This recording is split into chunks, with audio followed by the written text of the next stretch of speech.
位台湾人最近在 YouTube 上发布了有关维吾尔族的视频。他在视频中说，他花了2个月的时间访问了伊犁、吐鲁番和喀什。在超过20分钟的视频中，他描述了中国当局如何将东突厥斯坦变成露天监狱。在古城喀什，几乎每所房屋都被锁上，基本没有人可以外出。他试图访问当地人，想得到集中营的信息，但是人们不敢接受他的采访。他说，中国所谓的再教育营几乎像纳粹集中营。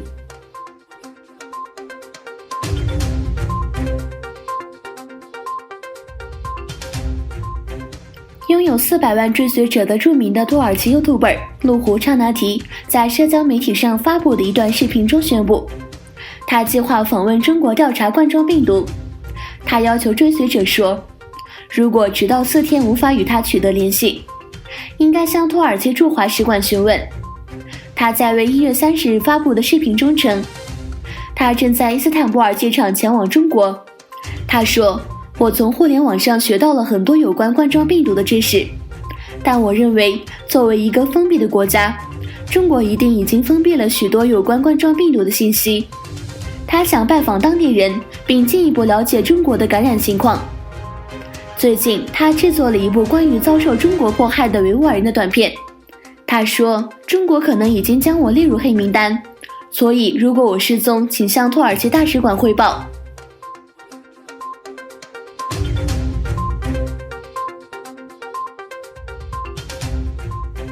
在埃拉泽地震后，居住在土耳其的维吾尔人积极行动起来，帮助地震区的灾民。多个东突厥斯坦团体先后拜访帐篷村的灾民，发放了食品和其他援助物品。东突厥斯坦国民议会主席赛伊特图姆图尔克在接受《新时代报》采访时说，在东突厥斯坦东部喀什噶尔地区发生地震时，我们无法向在那场地震中丧生的兄弟们伸出援手。维吾尔同胞遭受种族灭绝，我们不能帮助他们。现在我们向埃拉泽的兄弟们伸出了援手。当地人说，他们自己不能去东突厥斯坦，但是困难时刻，东突厥斯坦人来帮助他们。最痛苦的时刻，你们来给我们提供美食和帮助，但是我们不能来帮助你们。感谢你们，我们都是兄弟。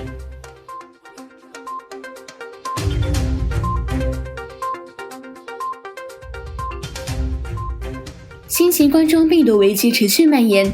甚至连澳洲都受到了波及。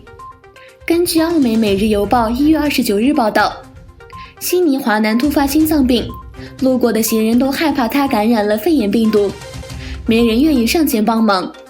最终，这名60岁男子在周二晚上在唐人街一家餐厅外心脏骤停身亡。医护人员于晚上8点半左右赶到现场抢救，但仍旧无力回天。根据法国媒体的报道，人们在公共交通工具上不想坐在认为自己是中国人的乘客旁边，人们不愿意在餐馆和商店接受亚洲员工的服务，对中餐馆的兴趣也有所下降。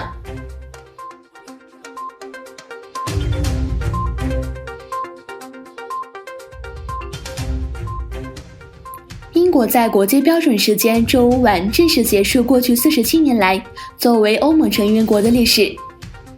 对于欧盟在过去3年来几经交涉后，英国脱欧这一历史性事件终成现实。法国总统马克龙在当天表示，英国脱欧是一个历史性的警告征兆，并强调这意味着我们需要欧洲扮演更重要的角色。马克龙在他发表的简短视频演说中指出，英国脱欧是一项打击，它是一个历史性的警告征兆，必须被所有欧洲都知道，并让我们有所反应。马克龙重申，针对欧盟的改革尚未完成，因此让这个区块变成代罪羔羊。他还称，为了维护我们的利益，无论是面对中国还是美国，我们需要欧洲扮演更重要的角色。